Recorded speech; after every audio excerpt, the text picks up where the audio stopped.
We now return to the early show on DZRJ, 810 AM, the voice of the Philippines.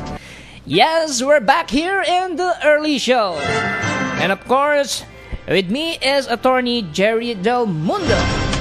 We have already learned that Pinoy didn't mention any single word about OFWs.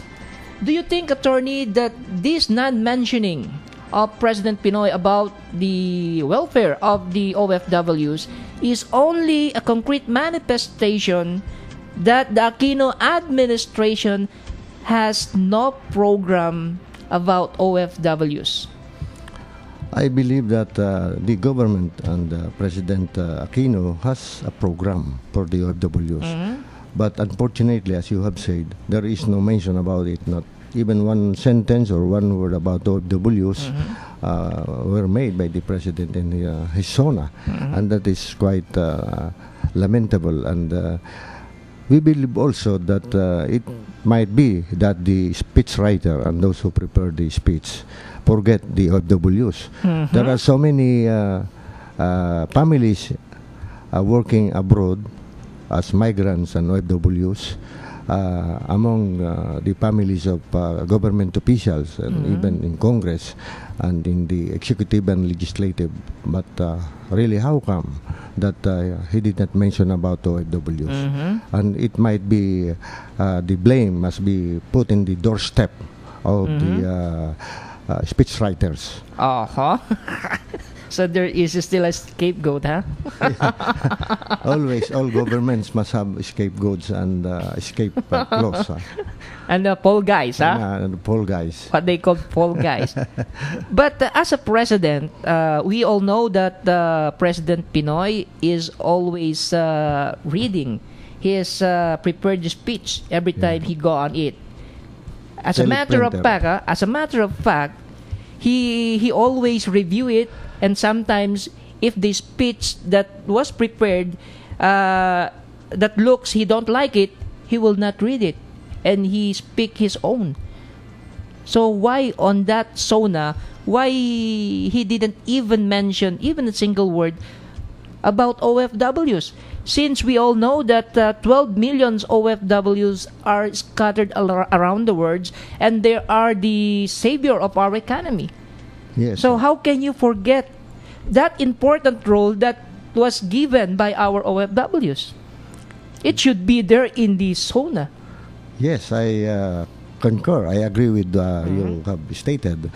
And coming from and going back, looking back to the history of the Aquinos during the martial law, the family of Noynoy Aquino, and of course the great martyr Noynoy Aquino, they were exiled in USA. They were also migrants.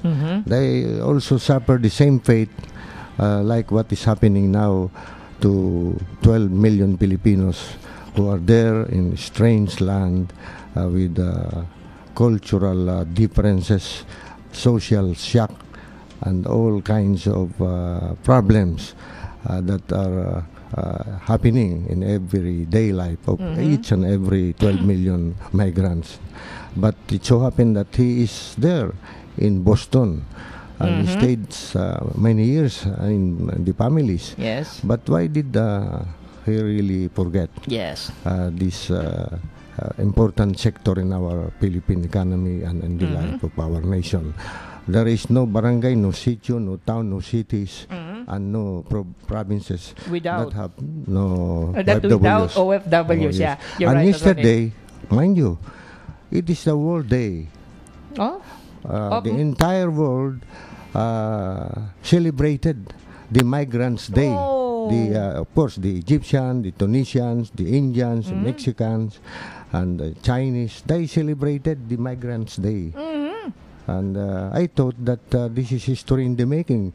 Did he mention? He did not mention about this event in the world. What is happening? 10 groups of rallyist, those usual nationalistic and leftist group. They are there in the streets. Yes. And I don't know if they even mention that in the rallies. But there is one group, the OFW themselves, who celebrated their concern for our brothers and sisters who are now suffering in the Middle East, in Europe. And imagine, even in Norway, there is bombing of many buildings. 90 plus people died.